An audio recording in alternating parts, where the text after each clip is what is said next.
All right, so I'm here with Caty Bilton. She is a doula. Where can people find you? DFWbirths.com Or on Instagram? or on Instagram at DFWbirths, and that's it. Yeah. All right, so Caty was a client of mine and then got inspired, I suppose. I mean, and became a doula. And so I asked her if she would help me film a little bit on the stairs. We like to use stairs in labor. I also like to use stairs not in labor. Yeah. I like to use stairs to get babies in a better position. Before labor, I like to use them just to encourage good positioning, maybe to encourage labor, but we definitely use it in labor for different purposes. So I thought it'd be fun to share and show visually like how it can work with the pelvis and how it can benefit your labor. Just do it this way so that the baby can be seen. All right, so babies have to make 14 little movements to rotate and come out, and that's assuming that they are in the most optimal, best position. So one of the ways that we can help them continue to rotate is to keep the pelvis open and moving. That is the benefit of not having an epidural. Whether you're planning to get an epidural, you're not planning to get an epidural and go natural, that is the benefit. And so you want to use your time where you have freedom of movement, especially when the baby is above the entrance of the pelvis, right? So I'll show you in a minute on a pelvis what that looks like, but we're going to assume that this is kind of earlier labor or before labor even started, and we're trying to encourage this baby to rock down and get into the best position, okay? So if we have a baby that's facing the wrong way, this would be like an OP baby right here, and we're trying to get this baby to rotate this way around. Let's see, go up a stair, Caty. That's gonna rock that baby, right? So go up another stair. Go up another stair. There you go.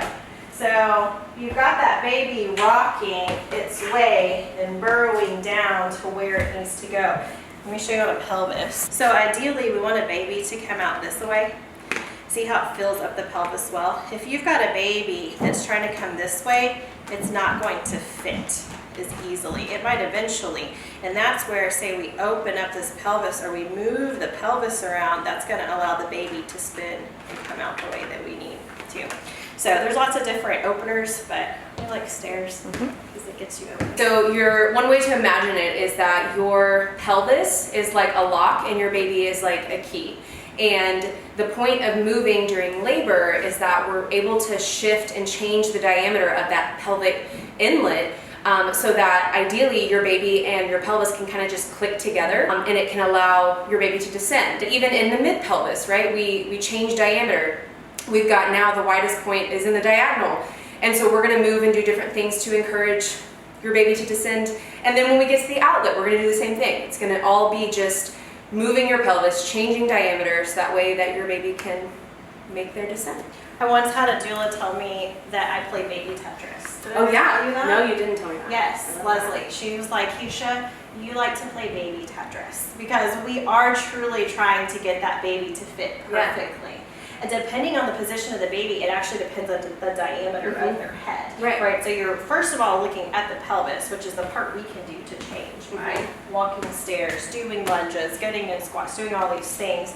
That's the part that we can do to change.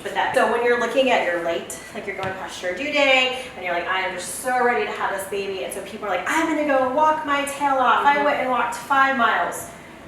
I think that just makes people tired. Yeah, you're just going into labor exhausted. You're just going into labor exhausted. It actually makes your hamstrings tight, which is also going to hold that pelvis in tighter. So I actually encourage people, let's do some curb walking or let's walk some stairs, because that is going to give you more bang for your buck. Moving and helping that baby get into position so that now that the baby is feeling the entire pelvis, and so hopefully if you're not in labor, when you go into labor, it will actually be faster for you because the baby's already in a good position.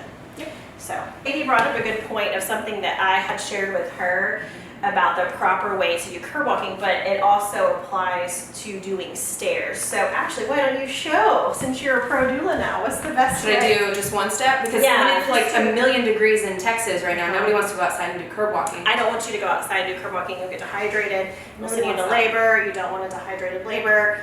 That's a whole mess. Dehydrated uterus is a tired uterus. It's not going to be It doesn't work well.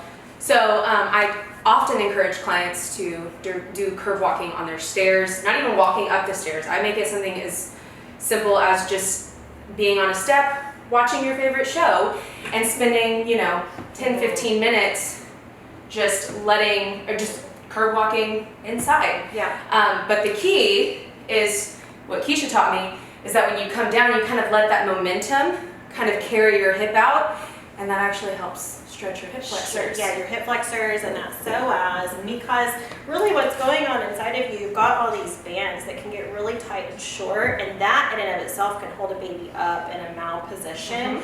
And so if we've got really tight bands, if you will, going on the inside, even though we're shifting our pelvis and we're doing stairs and we're doing all this, they're being suspended in these tight ligaments.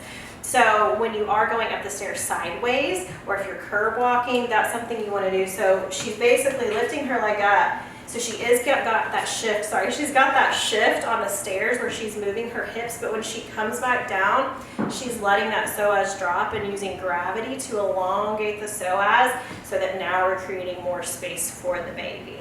And you could even do, if you wanted to, you could go up and down the stairs sideways, but that just is also, your center of gravity is a little that's true. off. We have normal centers of gravity right now on the stairs. Yeah, be careful. Yeah. But you're wanting to get that hip shift in, and you're also wanting to get that elongation. That's really the rule of thumb in general when working out in pregnancy, is we want to strengthen, but we want to make space and we want to elongate. That's what we're always looking to do. So whether it be stairs, whether it be squats, or sitting down like in a goddess pose squat, whatever it is you're trying to do, that's really your goal.